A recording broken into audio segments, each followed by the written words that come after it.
One civilization disappeared, but India did not. The magnificent cities of Harappa slowly became silent. The bustling streets of Mohenjo-daro emptied. The great dockyard of Lothal stopped echoing with the voices of merchants. For a moment, it seems like history has ended. But then listen carefully. Far away, across endless grasslands, a different sound begins to rise. Not the sound of city markets, not the sound of craftsmen shaping bronze, but the rhythmic thunder of horses, the rolling wheels of chariots, the chanting of hymns under an open sky. A completely new chapter of Indian history is about to begin. Welcome to the Vedic Age. This is not just the story of a new people, it is the story of ideas that continue to shape India even today. Imagine you are standing nearly 3500 years ago. There are no massive cities around you. Instead, you see rivers flowing through open plains, groups of cattle grazing peacefully, families living in simple settlements, children learning sacred hymns by listening, not by reading. Books do not exist. Everything survives through memory. One mistake and centuries of knowledge disappear forever. That is why these people trained their memories like living libraries. Every word mattered, every sound mattered, because knowledge itself was sacred. But who were these people? Who were the Aryans? This question has created debates for more than 2 centuries. Some believed they came from the vast Central Asian steppes. Others proposed different regions. Some scholars even argue for indigenous origins within the Indian subcontinent. Modern research combining archaeology, linguistics, and genetics continue to refine our understanding. But for exam point of view, it is important to know that the exact homeland remains debated, while the Central Asian steppe theory has substantial scholarly support. One thing is certain, by around 1500 BCE, communities speaking early Indo-Aryan languages were present in northwestern India. And instead of building huge cities, they built something even more powerful, a civilization based on knowledge. Imagine a father sitting beside a sacred fire. His son sits opposite him. There is no notebook, no pen, no school. The father begins chanting, the son repeats again, again, again. Years pass. Thousands of verses remain perfectly preserved. This is how the Vedas survived. The word Veda simply means knowledge, not ordinary knowledge, sacred knowledge, knowledge meant to guide life itself. There are four Vedas. The Rig Veda, the oldest, a magnificent collection of hymns praising natural forces. The Sama Veda, the Veda of music. Many Rigvedic hymns were adopted into melodies of rituals. The Yajur Veda, a practice guide explaining how sacrifices should be performed. And finally, the Atharva Veda, containing prayers, healing traditions, everyday concerns, and philosophical reflections.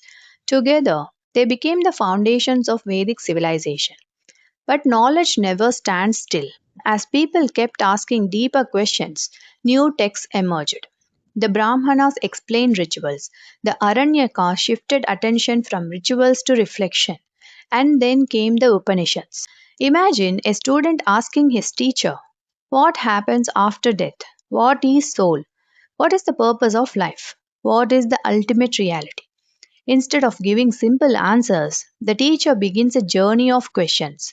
This is the spirit of the Upanishads. They teach ideas like the Atman, that is the individual soul, and Brahman, the ultimate universal reality, encouraging seeker to discover the deeper truth beyond rituals. Centuries later, these ideals would influence Buddhism, Jainism, Vedanta, and countless philosophical traditions. Now you might wonder, how do historians know all this? There were no newspapers, no YouTube channels, no government records. The answer lies in reconstruction. Historians behave like detectives. They combine many clues. The Vedic texts themselves, archaeological discoveries, pottery, ancient settlements, tools, animal bones, foreign linguistic comparisons. Every small clue becomes one piece of a giant historic puzzle. History is rarely found complete, it is reconstructed. Now let us travel into the Rigvedic world. Look around, you are standing near the mighty Sapta Sindhu, the land of the seven rivers. This region includes the Indus and its tributaries. The Saraswati is also prominently mentioned in the Rigveda. Water is life, rivers shape civilization. Most settlements lie close to flowing rivers. People move with their cattle. Villages remain relatively small. The economy is still largely pastoral. The cow is more than an animal, it is wealth, prestige, food, transport, status. Even conflicts sometimes arise over cattle. A rich man is not the one with gold, he is the one with the largest herd. Now, fast forward to few centuries, the story changes. People move eastwards. Dense forests are cleared. Iron tools become more common. Agriculture expands. The focus shifts from the Punjab region towards the fertile Ganga Yamuna Doab. This is the later Vedic period. The geography changes and society changes with it. Remember this golden rule: when geography changes, civilization changes. Let's visit the Vedic village. Morning begins before sunrise. Farmers prepare fields, women grind grains, children take cattle to graze, priests prepare for rituals, blacksmiths shape tools. Life revolves around cooperation. Agriculture now becomes increasingly important. People cultivate barley, wheat, and later rice. Iron plows help clear forests. Food production increases, surplus appears, trade slowly expands, simple barter dominates, coins are still absent, goods exchange hands directly. A pot for grain, milk for cloth, tools for cattle. The economy grows without a single bank. Now let's enter the king's assembly. But don't imagine a mighty empire. Early Rigvedic kings are quite different. The king is called the Rajan. His role is primarily that of a tribal leader.